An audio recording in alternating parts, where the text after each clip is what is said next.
দিল্লির বুকে দাঁড়িয়ে আছে ৩৬৯ বছরের ইতিহাসের সাক্ষী জামে মসজিদ।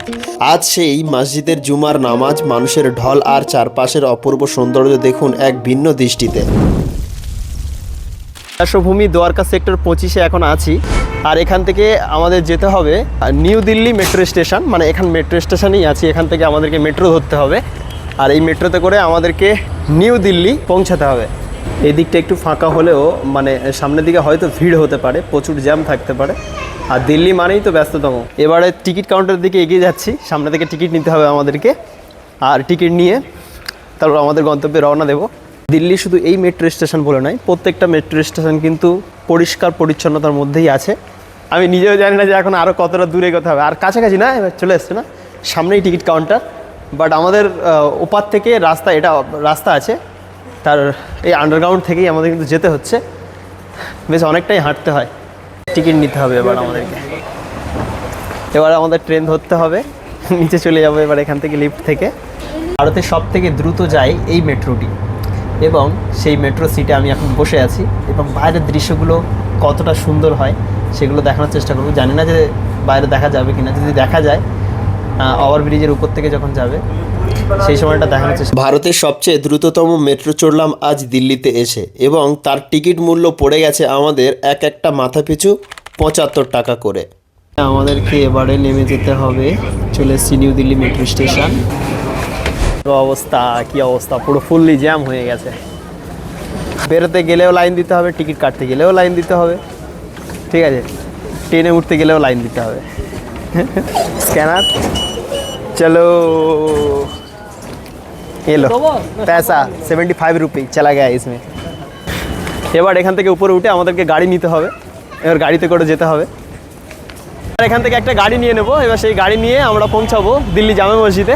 নিউ দিল্লি মেট্রো স্টেশন থেকে জামা মসজিদ পর্যন্ত 20 টাকা ভাড়া। তো আমরা টোটোতে বসে গেছি, আর অনেক ভাগ্যের চক্করে টোটোটা পেয়েছি। কারণ হচ্ছে এমন একটা পরিস্থিতি যে টোটোওয়ালার কাছে যাচ্ছি তারা বলছে এখান থেকে রিজার্ভ করে নিয়ে যেতে হবে।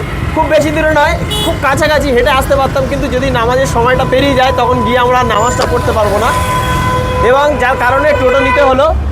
পৌঁছে গেলাম দিল্লি জামা মসজিদের কাছে, আর এই রোড থেকে মানে এখানে বাজার আছে একটা, মিনা বাজার, এটা হচ্ছে বাজার মার্কেট।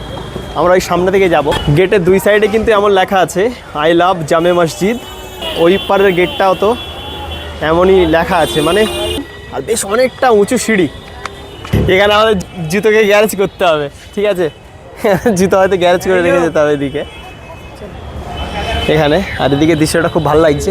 ভিতরে হলো গেট নাম্বার 1, এইটা হলো গেট নাম্বার 2, আর এইটা হলো গেট নাম্বার 3। এদিকে যে রাস্তা আছে সেই রাস্তা দিয়ে কিন্তু 3টে গেট আছে, আর সেই 3টে গেটের দিয়ে মানুষজন এর ভিতরে প্রবেশ করে। আর এই হলো মেনলি মসজিদটা, আমি ভিতরের অংশটা দেখানোর চেষ্টা করবো। আর এটা হলো অজুর স্থান, এই জায়গায় অজু হচ্ছে এখন, আর কটার সময় জামাত হয় আমার জানা নেই, দেখা যাক।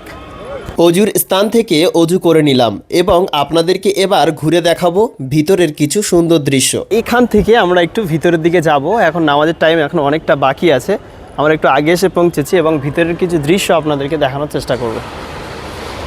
এর আগে আমি যে কবার এসেছি এখানে অনেকবারই এসেছি, বাট ভিতরে আসা হয়নি, অনেকটা ভিড় থাকে তো, যার কারণে ভিতরে আসা হয়নি। আর আমরা তেমনটা সময় করে কিন্তু একটু আগে এসে পৌঁছেছি এই জায়গায়। বাড়ির থেকে একটু আগেই বেরিয়েছি, আমরা জানতাম যে এ জায়গায় জুম্মাবার প্রচণ্ড পরিমাণে ভিড় থাকে। যদি না আগে এসে এখানে পৌঁছাতাম তাহলে আজকে আমাদের জুম্মার নামাজটি বাইরে দাঁড়িয়ে পড়তে হতো। আর বাইরের পরিস্থিতি দেখেছেন, আমরা ভিতরে আগে চলে গেছিলাম, বাইরে বেরিয়ে নামাজের শেষে দেখলাম যে এতটা পরিমাণে মানুষের ভিড়, যেন মেলা হচ্ছে। আজ এই ভিডিওটি আপনি কোন জায়গা থেকে দেখছেন, এবং এই ভিডিও আপনার কেমন লেগেছে অবশ্যই কমেন্টে জানিয়ে যাবেন। ধন্যবাদ সবাইকে।